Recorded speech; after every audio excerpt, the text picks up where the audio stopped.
You're listening to the Valley Labor Report with David Story and Jacob Morrison.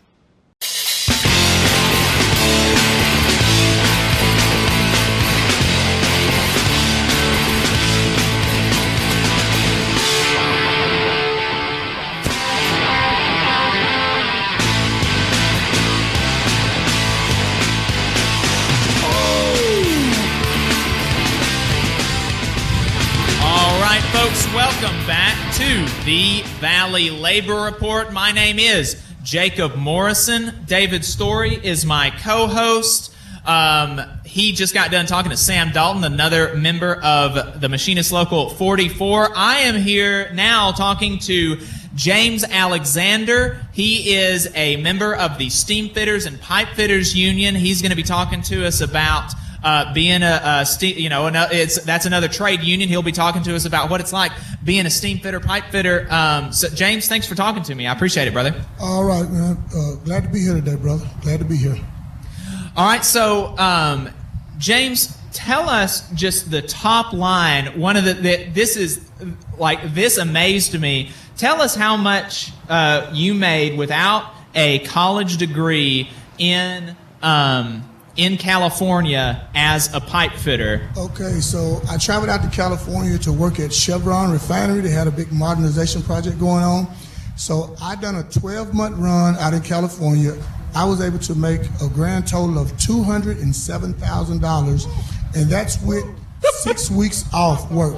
So we had vacations for like Thanksgiving was a week, Christmas was a week, 4th of July was a week off, and then we had a couple of brush fires out there, so we got time off. So I'd say I had a total of about 6 weeks off, but we worked 6/10s the whole time, and I was able to amass $207,000 on the check. Now that's not including my health and welfare benefits. They pay back to my union hall, and also another $19,000 in retirement that goes right back to your retirement plan. I mean, that's like, you are going to be hard pressed to be able to make that kind of money without a college degree. Even with a college degree, I've got a degree in math, and even where I'm at in a union, working for the federal government, there's no pathway for me to be making $200,000 even with a math degree. So that's the kind of, and no college degree. Started working out of high school with the Pipe Fitters Union, and that's the kind of stuff like that. That's the kind of thing that we're talking about, and you can make that and not. You're not killing yourself. You're getting 6 weeks off. 6 weeks off is a lot off for most people. Sure. And talk to me about the safety aspects. Like we've talked on this show multiple times about how study after study comes out showing that union work sites have like considerably lower fatality rates and injury rates, and that's because of the union. That's because the workers are there protecting each other. So talk to us about kind of the safety aspect of being a union pipe fitter. Yes, sir. So they harp on safety on all job sites or whatever. As you go out, you'll always see they have things in place for you to stop the job. If you see anything doesn't look right, if you got any questions, there's never a situation where you can get fired or get retaliated against because you stopped the job for a safety aspect. You got your general foreman, you got your foreman, you got safety professionals on the job, and it's always the biggest part of the job. Whatever they say, there's no job that's worth anyone getting injured or no time frame set up to try to beat a deadline to get someone injured. So as you go through the union side of it, you always see safety at the forefront of the job site. I mean, a lot of guys you'll see this in safety. They've got over 20 years of time with the trade. As they get into their older years, they can't climb the scaffold like they used to. They go into safety professionals or whatever, and so you see them knowing your pain as you go through about trying to work with a guard or taking a guard off. They've got things in place for you to stop, acknowledge what the issue is, and try to do it safely. So, I mean, it makes you feel good about wanting everybody to go home every day just like they did when they came to work. So it's a big part of our job, to work safe. Yeah, I would say so. And, a lot of people in the trades, they don't have that. If they're not in a union, but they're in the trades, you talked about, some folks kind of have just get it done, that kind of just get it done attitude that you've seen in some non-union contractors and some supervisors and management and bosses just telling people to kind of forego some safety aspect to just get the job done. Yes, sir. And they can't make you do that if you're in a union. That's correct, or whatever. There's no repercussions for you being able to call a timeout just to have another set of eyes to come in and look at something.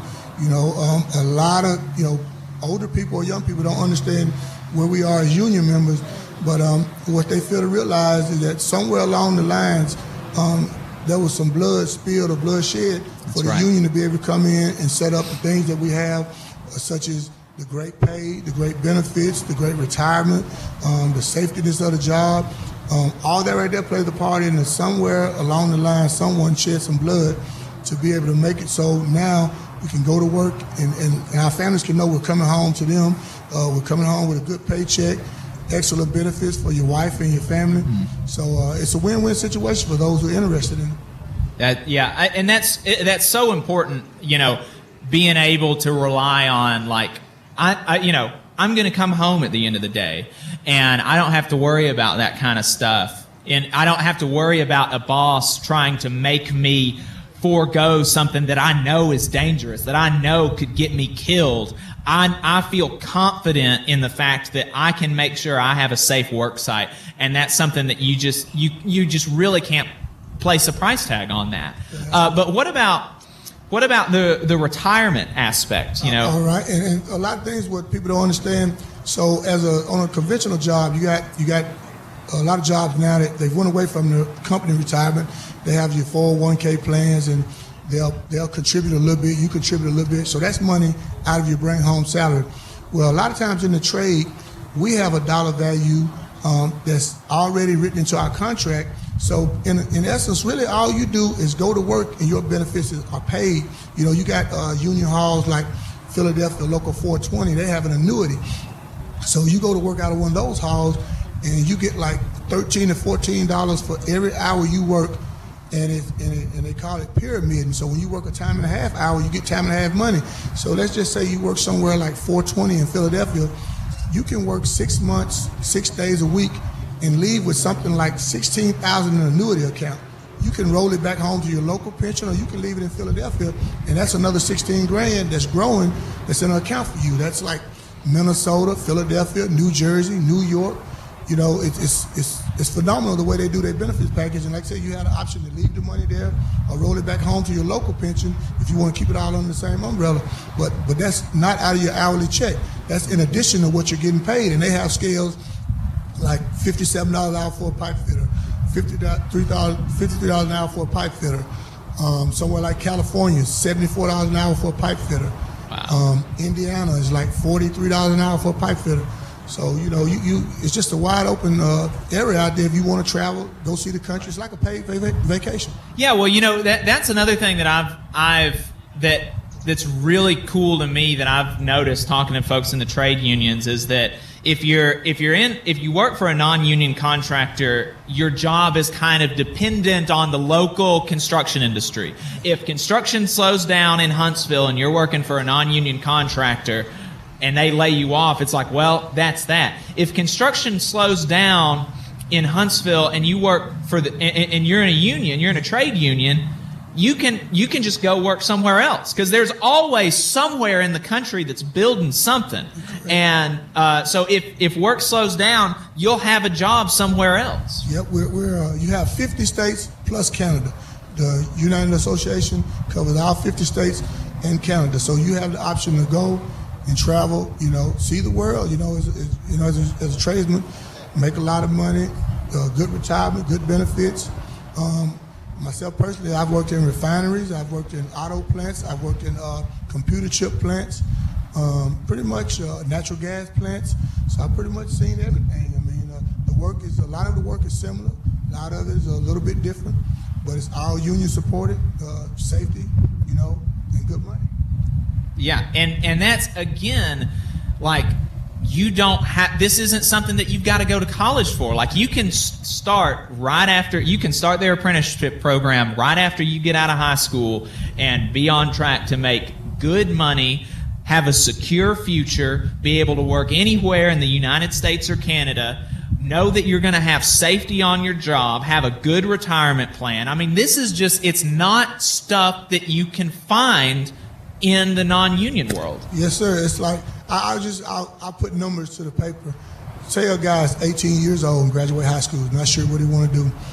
If he's willing to start an apprenticeship program in 5 years, so that means he's 23 years old. Now, he can work in Alabama if he wants to, but at the age of 23 or 24, as a journeyman craftsman, pipe fitter, electrician, millwright, whatever, as a 23-year-old young man, he could actually, with a gas card, hotel room, he could go across the country and at the age of 24 years old be earning as much as $75 an hour without owing any college money or owing the federal government for student loan. He'd be free. The union hall has gave him all the tools and the knowledge he need, and he's already earning money as an apprentice. But as a journeyman, a 24-year-old man can be earning in excess of $150,000, $170,000 easy. Yeah, I mean that's really amazing. And you know, like when we talk about the labor movement, when we talk about how unions are good for working people, they're good for their community, like we're not just blowing smoke up your bum. Like we know what we're talking about, and this is an example of what we're talking about. James, thank you so much for talking to us. All right, thank you so much, bro. Thank you for having me. Yes, sir. Folks, stay tuned. This is the Valley Labor Report. We've got some more good union brothers coming up to talk to you about life in the labor movement. Stay tuned.